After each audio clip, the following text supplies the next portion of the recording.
30 अक्टूबर 2025 मुंबई पवई दोपहर के 1:45 पर एक phone call. Powai police station को 1:45 एक कॉल आया था, डिस्ट्रेस कॉल। उसमें कॉलर का कहना था कि कुछ लोगों को महावीर क्लासिक करके एक बिल्डिंग है पवई पुलिस स्टेशन के एरिया में, वहाँ पे बंधक बना के एक व्यक्ति ने रखा है और पूरे मुंबई में तहलका मच गया। Hostage situation there in Powai where this man took as many as 17 children hostages. 15 से 20 बच्चों को बंधक बनाया था। 17 मासूम बच्चे, एक फेक ऑडिशन, एक डेस्परेट आदमी और 240 मिनट जो पूरे मुंबई की सांस रोक देंगे। पर ये कहानी शुरू होती है जब एक आदमी अपने सपनों के साथ सिस्टम से लड़ रहा था। जी हाँ, मैं रोहित आर्या की बात कर रही हूँ। 36 साल का एक आदमी, पुणे का रहने वाला, एक यूट्यूबर, एक मोटिवेशनल स्पीकर, एक आर्टिस्ट, पर सबसे पहले वो एक ड्रीमर था। 2021 कोविड का दौर था, स्कूल बंद था, गवर्नमेंट क्लीननेस प्रोजेक्ट लॉन्च हो रहे थे।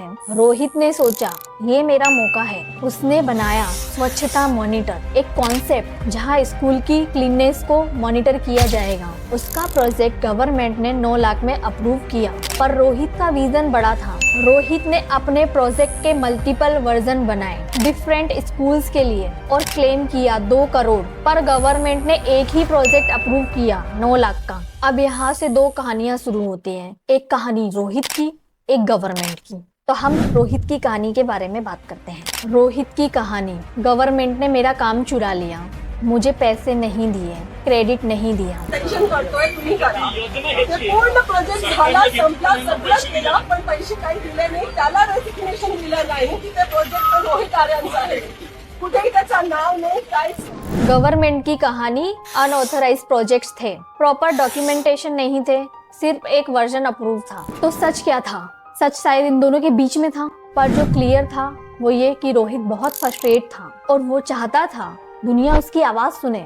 जुलाई 2024 एजुकेशन मिनिस्टर के घर के बाहर प्रोटेस्ट। अगस्त 2024 आजाद मैदान में भूख हड़ताल। मुझे जस्टिस चाहिए, सिस्टम ने धोखा दिया है, मैं इंडेफिनेटली प्रोटेस्ट करूंगा। पर किसी ने नहीं सुना। हफ्ते गुजर गए, मंथ गुजर गए, कोई रिस्पॉन्स नहीं, कोई एक्शन नहीं। और फिर रोहित ने एक डिसीजन लिया, जो डिसीजन अनफॉरगिवेबल था। उसने सोचा अगर पीसफुल तरीके से कोई नहीं सुन रहा तो मैं ऐसी आवाज करूंगा जो इग्नोर नहीं की जा सकेगी। पर उस आवाज के लिए उसने चूज किया 17 मासूम बच्चों को। पिछले 10 दिनों से रोहित फेक ऑडिशन कंडक्ट कर रहा था। वेब सीरीज की शूटिंग है, बच्चों की जरूरत है। 100 से ज्यादा बच्चे आए, पेरेंट्स एक्साइटेड थे, मेरा बच्चा एक्टर बनेगा। मुंबई सपनों का शहर है, यहाँ एक ऑडिशन जिंदगी बदल सकती है। 30 अक्टूबर 17 सिलेक्टेड बच्चे और 2 अडल्ट स्टूडियो में एंटर करते हैं। उन्हें नहीं पता था ये उनकी जिंदगी का सबसे डरावना दिन होगा। अंदर जाते ही रोहित ने दरवाजा बंद कर दिया, एयर गन निकाला, केमिकल्स दिखाए। बाहर पेरेंट्स वेट कर रहे थे। 1 बज गया, 1:30 बज गया, लंच टाइम। बच्चे बाहर नहीं आए, कॉल्स मैसेज कोई रिस्पॉन्स नहीं। दोपहर के 1:45 पर मुंबई पुलिस को कॉल आता है, सर आरए स्टूडियो पवई 17 बच्चे हॉस्टेज हैं, एक आर्म्ड आदमी है। आपको ये सीन देख करके लग रहा होगा कि मूवी चल रही है, वेडनेसडे या रंग दे बसंती का क्लाइमेक्स, पर ये रियल इंसिडेंट है। DCP Datta Nalawade quick response team के साथ साइट पर पहुंचते हैं। अंदर रोहित एक वीडियो रिकॉर्ड करता है, मैं रोहित आर्या हूँ, मैं टेररिस्ट नहीं हूँ, मुझे पैसा नहीं चाहिए, मैं बस चाहता हूँ मेरी बात सुनी जाए, एजुकेशन मिनिस्टर से मिलना चाहता हूँ। मैं रोहित आर्या, सुसाइड करने की जगह मैंने एक प्लान बनाया और कुछ बच्चों को इधर हॉस्टेज रखा है। और मेरे कुछ सवाल है, मुझे कुछ लोगों से बात करनी है, उनको सवाल पूछने, उनके जवाब पर अगर मुझे काउंटर क्वेश्चन है तो मुझे काउंटर क्वेश्चन पूछना है, लेकिन मुझे ये जवाब चाहिए। पर अगर कोई गलत कदम उठाया तो मैं ये जगह पर आग लगा दूंगा, बच्चे और मैं यहीं जलकर मर जाएंगे। Slightest wrong move from your end will trigger me कि मैं ये पूरा जगह को आग लगा दूं और उसमें मर जाऊं। वीडियो इंस्टेंटली वायरल, पूरे इंडिया में लोग देख रहे थे। 240 मिनट का स्टैंड ऑफ शुरू हो गया। दोपहर के 2 से 3 पुलिस नेगोशिएशन शुरू होता है।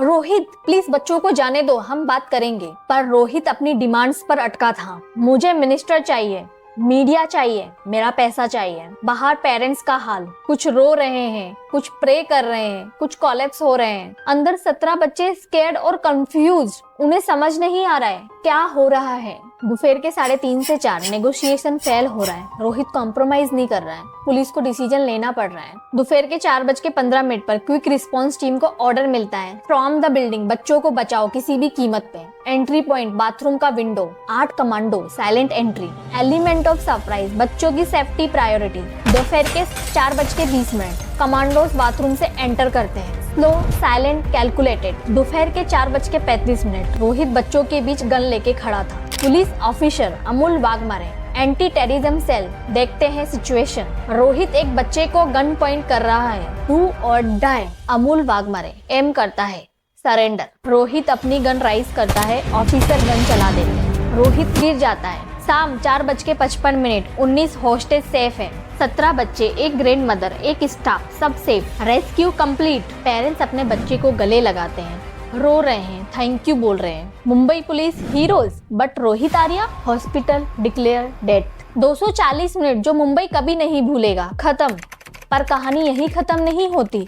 सवाल अभी भी है, क्या रोहित सच में विक्टिम था या गवर्नमेंट ने उसे धोखा दिया, या वो खुद अपना एजेंडा पुश कर रहा था। शायद सच बीच में ही कहीं है। पर एक बात बिल्कुल क्लियर है, चाहे कितनी भी फ्रस्ट्रेशन हो, चाहे सिस्टम कितना भी अनफेयर हो, 17 मासूम बच्चों को अपनी डिमांड्स का वेपन बनाना अनफॉरगिबल है। रोहित के पास ऑप्शन थे, court, RTI, media, social media, legal protest, पर उसने चूज किया वायलेंस। और इसमें सिर्फ वो रिस्पॉन्सिबल नहीं है, सिस्टम भी रिस्पॉन्सिबल है। कितने और रोहित आर्या हैं जो अपनी पेमेंट के लिए स्ट्रगल कर रहे हैं, कितनी फाइल डेस्क पर पड़ी हैं बिना एक्शन के।